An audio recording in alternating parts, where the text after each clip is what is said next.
Hey, welcome back to Dusting History. Today I've got an image that was sent in from a redditor, KW 1988, and this was an image he was hoping I could do something with. So looking at it, when I throw levels on and really expose down, you can see there's nothing really in the image on her leg or her arm, this woman on the left. So in order to bring this back to unify the image, I'll need to probably generate some stuff using AI for her. So, as usual, first thing I'll do is crop the image.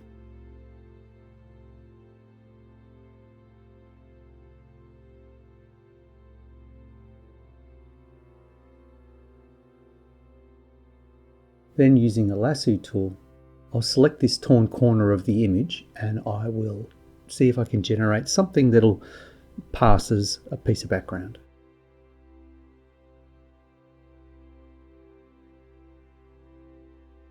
And generally that looks pretty good.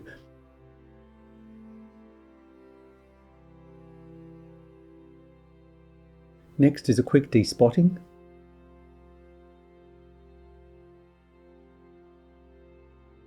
Not terribly dirty, this image, but still had some dust and spots on it.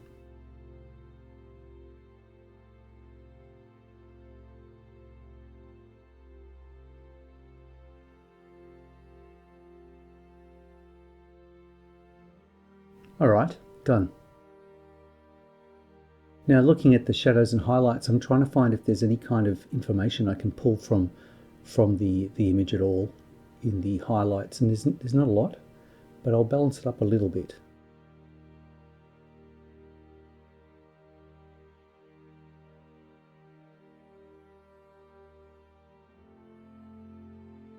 Adding in other levels, I'll pull this quite down and then add a mask, make that black, and then with a white paintbrush I'll start to paint into the mask layer to reveal that levels adjustment. What I'm looking to do is just get rid of any of those bright and dark spots in the image and try to bring a bit of a unified tone to the whole piece.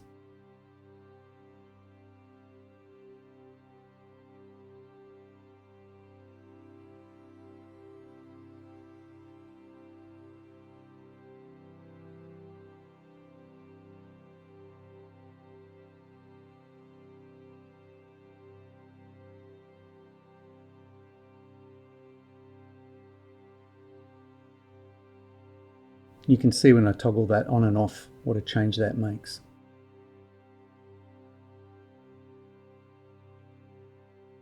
Okay, so on to address the areas of loss. So I'll start with this section here using generative fill. I'll get the computer to try and invent what it thinks should be there. Realistically, what I'm looking for is a nice looking arm for this woman and the edge of her dress.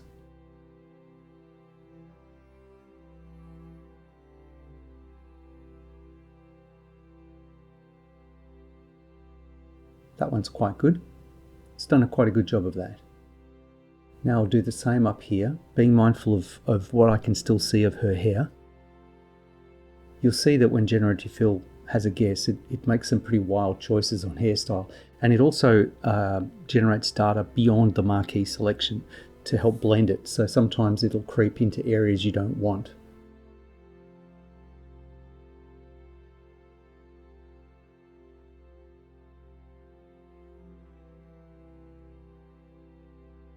So I'm going to paint into that mask and just try to keep as much of the original image as I can. Toggling between black and white paint to try and find a balance. She has a bit of a weird halo over her hair at this point. I'll come back later and try and address that.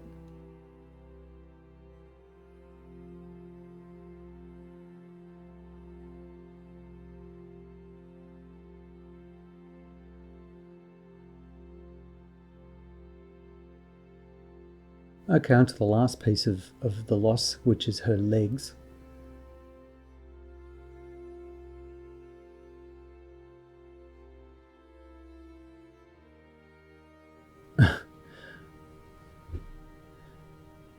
Not in love with all of those, so I'm actually going to try again, but just off making a smaller selection so it doesn't have to try to invent quite so much. This one's pretty good.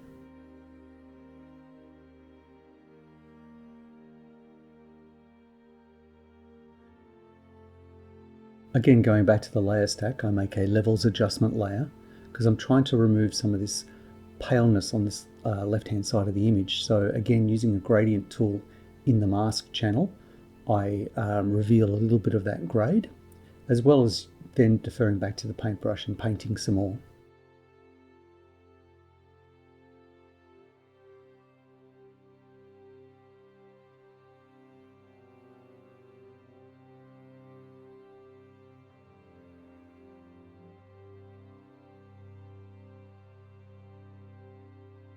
It's a real fight to sort of find balance in an image like this. You can go too dark in areas, too light in areas, and it can look a bit blobby. And I haven't really deciphered a really good workflow for this to try and bring a really unified flat. I don't want to sort of contour these people out and put them over a flat background or anything like that, which would be easy, but give it a kind of a cutout look.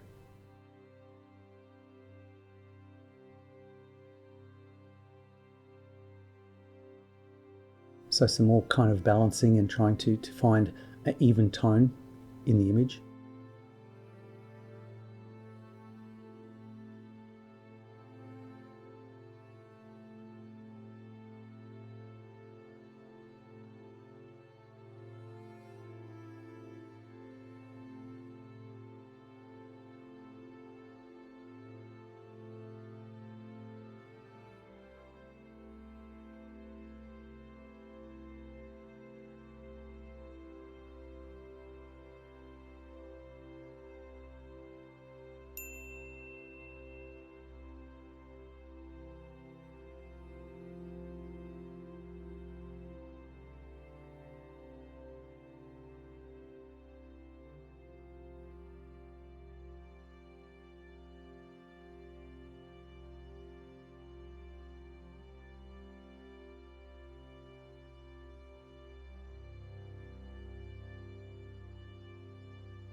It's at this point that I move over to Topaz Photo AI and try to do a subtle pass on sharpening up the features of the photograph.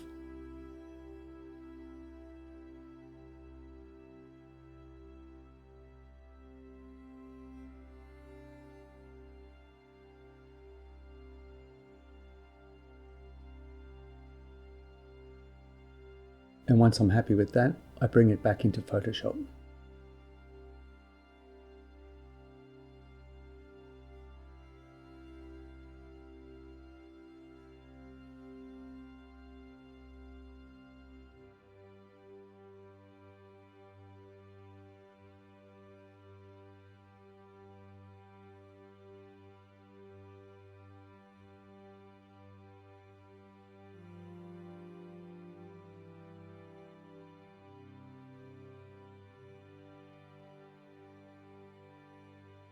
Now, I'm not super jazzed by the lack of detail on the left-hand side of the frame where it was very bright and blown out. And working on the idea that these women are standing in front of some fir trees, I've gone to the internet and found something to give me a little bit of texture back there. I don't want to have too much information there, but just enough so that some of the variation in tone has some subtle detail to hang off. So using the reference of the scale of the bark behind the woman on the right, I'm going to just subtly multiply in, or actually just with a normal layer, just putting in a tiny bit of that bark detail. And clearly that's way too much. So I'll just isolate it with a gradient, a radial gradient, and then go in and paint it away. I am blurring it here with a Gaussian blur. It was a little bit sharp as well. And then using a black paintbrush in the mask area, I'm just masking away where I don't want that texture to be visible.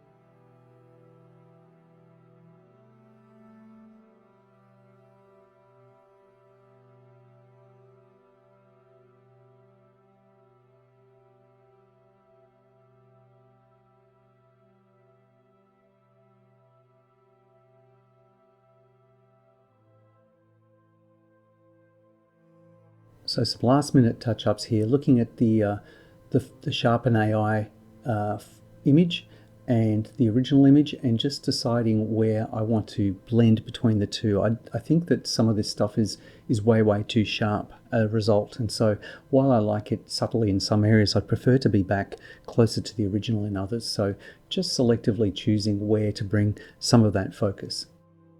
You can see the faces can get quite cartoonish with too much adjustment, so I'm just going to put enough in just to suggest a tiny bit more detail in their faces. Now I'm really not happy with the background and how spotty it is, so I'm going to duplicate those 3 layers and collapse them together. Now you can find this on the web. There's a thing called frequency separation, and what that does is it separates the low frequency and the high frequency parts of an image and lets you address either one or the other independently. So I have an action set up for that. Under actions, you can see here I've got frequency separation for 8 or 16-bit images. So selecting that and hitting play, what it does is it duplicates the image twice. It allows you to set a blur amount for the bottom layer, and then it does a high pass on the second layer, which is set to linear light.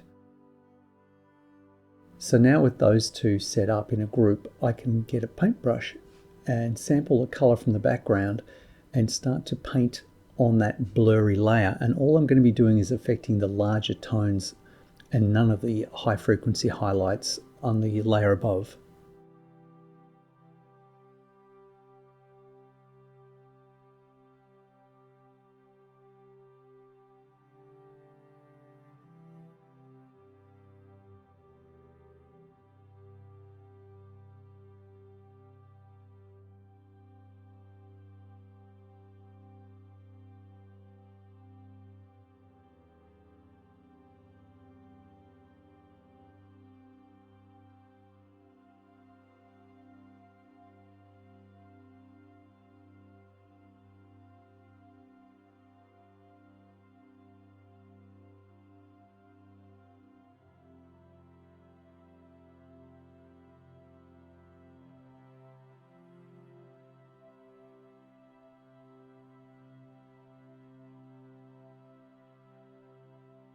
So with a few careful selections of tone here and there, you can see I've quite nicely flattened out that background and really drawn the 2 women into sharp relief, which is kind of what I was after.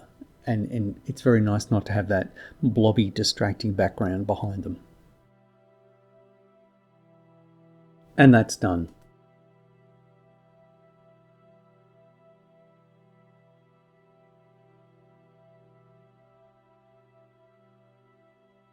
So as usual, thanks very much for watching, and we'll see you next time. Bye-bye.